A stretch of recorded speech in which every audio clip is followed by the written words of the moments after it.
You're listening to the Get Rich Podcast. This is not a financial advice podcast. This is a podcast with two friends talking about how to get rich. Thank you for listening. Hey again, Tyler. Hey, John. How you doing today, man? I'm doing all right. You know me. How about you? I am a little sleepy, but I have coffee, so more coffee, less sleepy. Well, I bring the energy for me, okay? I know you've got best. Yeah, maybe all right. do some jumping jacks real quick. But what have you got? Yep. So I have another idea. As you know, I have a million of them. I think this is a good one. I think I could for sure get rich from it. So that's the premise. Yes. Let's hear it. Get good at golf. What's funny? Okay, get good at golf. Yeah. I just want to get rich. Get rich. Get rich. Get rich. So I'm gonna start a podcast. Get rich. Get rich. How come no one's ever done this? Get rich. Get rich. Now it's time to get rich. Rich. I mean, let's just say that's a good one for the energy level for being sleepy. I like it. Okay. What? I mean, it's pretty straightforward. Golfers are rich. Even if they don't win, they still get a bunch of money. And I've played golf in the past quite a bit.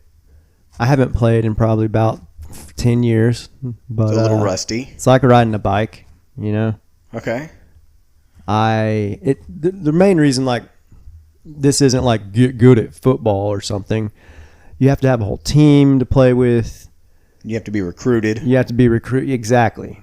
If you just you can get good at golf by yourself. Even the crappy golfers who aren't winning are still wealthy. I have the land to practice. Would have to build a putting green or something, or I could just go goofy golf and to get better at putting. That's a good idea there. You practice your putting game on the goofy golf. Yeah, it's all putting. Wasn't it Happy Gilmore? Isn't that what he did? Happy Gilmore. All I remember from that was I don't think he won, but he still got the big checks, and he putted with a hockey stick, I think. And I think that was he had to. So in golf, it's called long game and short game. Okay. Long game is whenever you're driving or using your irons or something. Short game is when you're chipping and putting. All right. And that is what most people struggle with. A lot of people can hit a golf ball a far distance, but then getting it close to the hole, getting it in the hole, the short game, that's where people struggle. And that's where I was always probably better. I never could drive the ball super far, but my short game was always pretty good. Could we tag team it? I haven't played a lot of golf. Have you ever played golf? I played real golf. Well, I played golf on a golf course in high school once with my friend Joe. Okay. I liked a 9-iron. I know that. Okay, yeah, it's a good iron. Yeah. That was my club for. I mean, that was my all-purpose club. Did you just use the 9-iron everywhere?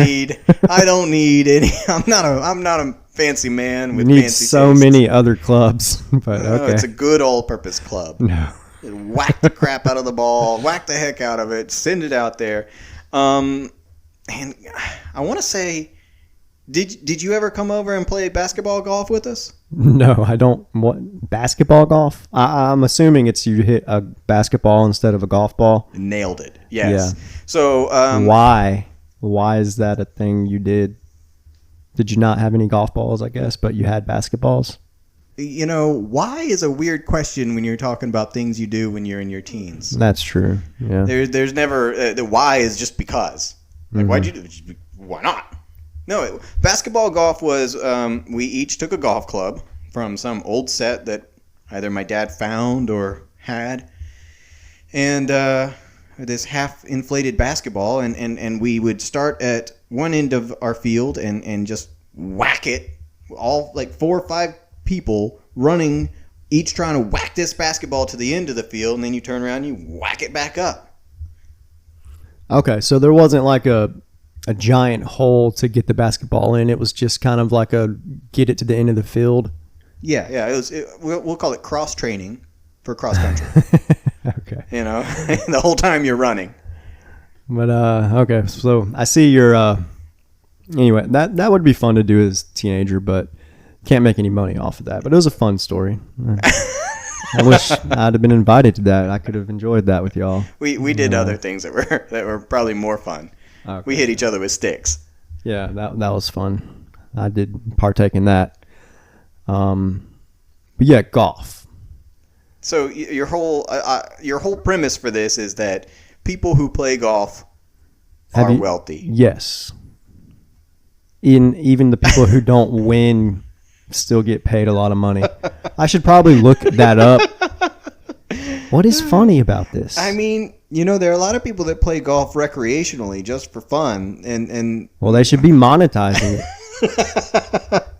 What is it that sets them apart from the pros? Well, they have to. I don't know what the qualifications are to get like in a tournament. Should probably look into that. I think there's like qualifiers. I'm pretty sure. Like it's before there's a tournament, you have to go and play a certain course and get a certain score. So, are you good enough to qualify? That's the thing. I could get good enough. So, I have the land. I can practice everything, like I said earlier, here, except my short game. Well, I can chip out here, but I can't putt. But I can find a way to putt. I won some youth competitions in my teen years. And okay. I can just play in my yard until I get good. It's not complicated. Just get good. Yeah, just get good at golf. My golf IQ is higher than than average, I would say. What does that mean? Well, you gotta like you were just saying earlier. You just use the 9-iron for everything. No, it's my all-purpose club. Knowing what club to use when is, I would say, part of golf IQ. You got to know what club to use when. And I was always pretty good at that because I grew up watching my dad play golf. My dad's a good golfer. I don't know what his handicap is, but he like pretty regularly shoots in the 70s, I believe. And I haven't been in a long time, but as a kid, I grew up like it's how I learned to drive. Also, was just driving him around on golf carts. But my golf IQ is there as far as knowing what club to use where, and that's one big part. As we're coming up to the last hole, whatever, 18, 19, There's however. 18 hole. Okay. Yeah. Sorry. Strong golf IQ. Yeah. Well, as we're rounding into the 17th or the 18th hole then, okay? And you're lugging around your whole thing, your whole bag of golf clubs, and I'm just there swinging my 9-ironer, No. And you're exhausted, you're panting, you've been walking this whole way carrying this heavy bag, and I'm just like, no. Well, first of all, there's 3 ways you can do it. Well, 4. You can walk and carry your clubs. They also make like a little trolley for your clubs where you can just pull them. the real players Don't carry their clubs. They have a caddy who carries their clubs for them. They're like soft. the pros. You could be my caddy. Yeah. There we go. Hey, okay. We just figured this out. We'll split the money. This is how we get rich. I'm your caddy.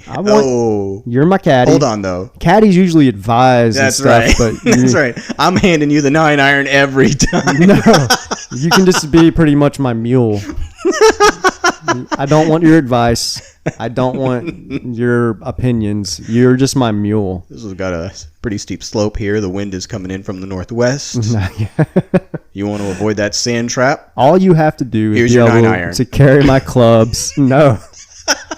All you have to do is be able to carry my clubs, and when I ask for a specific club, you'll have to know which one is which. They say it on there, The irons say numbers. Yeah. The putter is the putter. Yeah, it's the only one that looks like that. You may have some issues with the drivers. Sometimes I think they'll have like the number on them. Sometimes they don't. maybe we can go a size system, like give me the big driver, give me the medium driver, give me the, Can we label them, like color code them? I mean, we could if you want to like color code them or something. Make it we'll easy. come up with a system where you can identify the clubs. Yeah, thank you. Thank you. If I'm going to be your caddy, I need something. Yeah. Or I just carry that 1 9-iron the whole time for you. I'll keep that one holstered. You need more than just a 9-iron, Tyler. I'll carry the rest in the bag, but the 9-iron will be in my hand at all times, ready to go. Okay. When you're ready for it. This is great. Okay, so you've got some clubs I saw in the shed, in your shed out there. I'm pretty sure they're like some old wooden head drivers, and you need clubs that are like the right length for your height, if that makes sense. Bespoke. I don't have clubs right now. My dad probably has like an old set. He gets a new set every probably 5 years or so.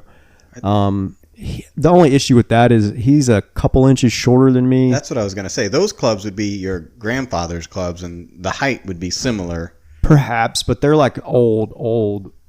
You don't like want to use... The technology is way better now. You need that like could be some part of your shtick. No, I don't want to have a shtick. I want to be good, win or place in competitions to where I get a bigger check. I'll take all the advantages I can get. Modern day technology. You'll be my mule, so I won't get tired. And that 9-iron over. And yeah, 9-iron on the quick draw. And okay, golf IQ. When would you use a 9-iron? a 9-iron. A 9-iron is not a long distance club at all. A 9-iron. So the closer to 1, the more of a flat head it has. It's more for like distance. As you get higher in the numbers, on irons, the angle gets deeper. So like, you know what a pitching wedge is? Or a sand wedge? Sure. Okay. So yeah, I mean, I can figure those it out are from like the name. highest angled, with the highest angle on the face. Those are for shorter distance. The more straight the angle of the face of the iron is, the more like distance it is. So you would use like a 9-iron, like anywhere you could use like a pitching wedge or something, really. You would use a 9-iron for something that's a little further away than your pitching wedge, like distance. Okay. Being someone who doesn't know anything about golf, I think it's time for a commercial break. And now, this episode's sponsor. You've known for years your wife is the best wife. You can do better than flowers, and don't get scammed into buying her a star. Get her certified as the best. Here at the International Bureau of Certification, we believe world records are for everyone. And more importantly, we believe in you. Because who else would know better? For a nominal fee, your wife, husband, partner, or significant other can be certified as the world's best. All certificates come with an authentic certification number, the IBS seal of certification, and can be printed on high-quality paper or a novelty item of your choosing. Pins, buttons, stickers, mugs, heck, we'll stamp an IBS certificate on anything. Think your minivan isn't getting the recognition it deserves? Have it certified too. You could have the world's best wife and the world's fastest minivan. Your parents never thought you'd amount to much. Well, look at you now.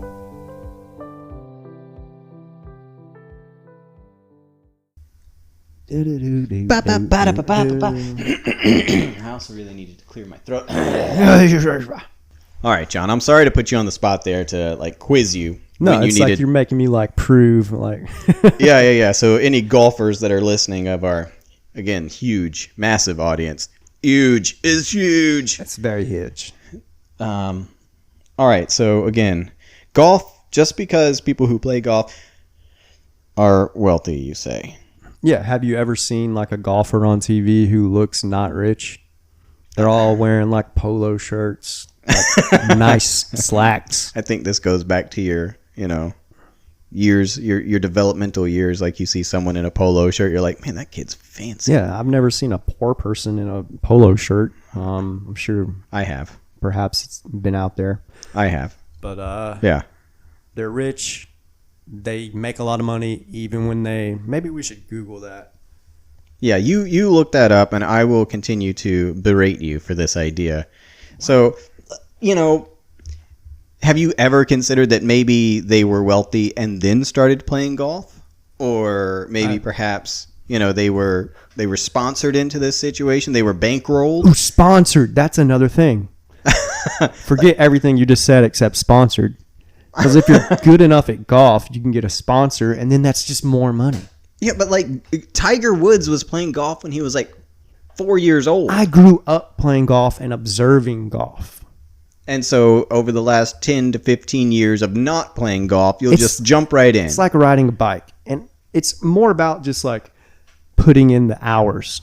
I'm telling you, if I were to just go out in my yard and practice for 2, 3, 4 hours a day for like a month, I'd be pretty good. You think that would catch you up? You think that would get you in a situation where you could play in a tournament? I don't know, man. I don't know. And how do you do under pressure? Like, let's go with that too. I'm not sure. I'm not sure if you're much of a pressure guy. You don't want to take your shirt off and be on YouTube. Bro, So, no, I am great under pressure. And I'm not even going to be under pressure because I know I'm getting paid even if I don't win. It's like a pressure-free environment. Like golf is one of those things where if you start worrying about, I have to make this, I have to get a par on this hole or blah, blah, blah. You're playing really more against yourself than against the other people in the tournament. And since we've started this podcast, we have you recorded being so good with numbers. So like that part, like keeping up with your score won't be an issue because there's not complicated math in golf. It's however many strokes, how many hits of the ball it takes you to get in the hole is what you score for that hole. And then every hole is like a par 3, par 4, par 5 or whatever. I am just now realizing the terminology in golf. Yeah, you got is par, really awful. Strokes, birdie, hole in one. How many strokes it takes you to get in the hole? Yeah. Yeah. Hey man, I don't know why you're. Yeah, I mean, I'm happy I didn't know all of this about golf. I mean, I've always heard that it was a man's sport, and now I know why. It's the vocabulary. Yeah, I guess so. I mean, there's a big the LPGA. They're big. All right, what have you got there? I am looking at PGA Tour payout percentages. So, of course, if you get first place, you get the highest percentage of 18% of the purse. And then I'm just going to scroll on down here. So, if you place 65th, you get 0.215 of the percentage. I may need you to do some math here in a minute, Tyler. 215 of the purse. Yes. And the purse for 2023 was $3.24 million. Oh wait, no. That the entire purse is $18 million. Jesus. So hold on. Yeah, here it is right here. I don't have to do the math. It's written here. The dude who got 54th got $41,760. I mean, that's okay for a day's work. That's it's more than a day. Again, I know very little about golf. I know I take my 9-iron, and I know that I hit the snot out of that ball just as far as I can. That's not even a good distance iron. But anyways. If you aren't good with it, yeah. So this is for like the top tier tournament. The Masters. Exactly. Those are the real pros. Those are the ones who know what they're doing. But like the smaller tournaments, you're thinking that you could make a couple $1,000s just for showing up. Yeah, I could probably at least make a couple hundred, maybe a couple thousand. But I don't know. Like the whole thing is if you're good and you place up higher, you make a lot of money. So my goal would be to like get good. And to not get like a low on the leaderboard, but get high. Yeah, it's very simple. I mean, those are Madden-worthy notes right there. Yeah, just be good, place. The team that's going to win here today, the team that makes the most points, the team that gets into the end zone the most number of times, that kicks the most number of field goals. That's the team that's going to win here today. Exactly. It's very simple. Okay, so do good, get top tier placement, make the most money. Get good. Just get good. Get good, bro. So yeah, Okay, golf. Get good. get good at golf, make money. It's very simple. I don't know why, like, it's been so long since I've played golf, but I don't know. I should have done this like 10 years ago, man. You could do it like, you know how musicians, right? They start and they do all the touring and they go to like every little venue and they try to make as much money as they can or get their name known and stuff like that. That's you on the golf circuit. You're just going Yeah. to every small tournament that you can get to Everything. make $100, $200, try to pay for the gas to get there until you're good enough to get good. Yeah. Or I just stay in my yard until I'm good enough and go to the big money tournaments, qualifiers. John, I can't think of anything wrong with this. Exactly. I know. can think It's of flawless. Zero plan. roadblocks, zero reasons why this isn't a good idea for you to pursue It's a simple get rich idea. on your own time You'll be my mule. when you're in the big leagues. How I about will that? be, yeah. You'll be my mule and I'll be the golfer and we'll make a lot of money and we'll get rich. And I'm telling you, man, I think this is a really good idea. Thanks for listening to the Get Rich Podcast. Go to our website, getrichpod.com, or email us at jnt@getrichpod.com to let us know what you thought about an episode or to submit episode ideas. If you really want to support us, subscribe to our Patreon. You can find us at patreon.com/getrichpod. Subscribers will have exclusive access to vote on ideas we try, access to videos of us doing the ideas, as well as weekly bonus content. Thanks for listening.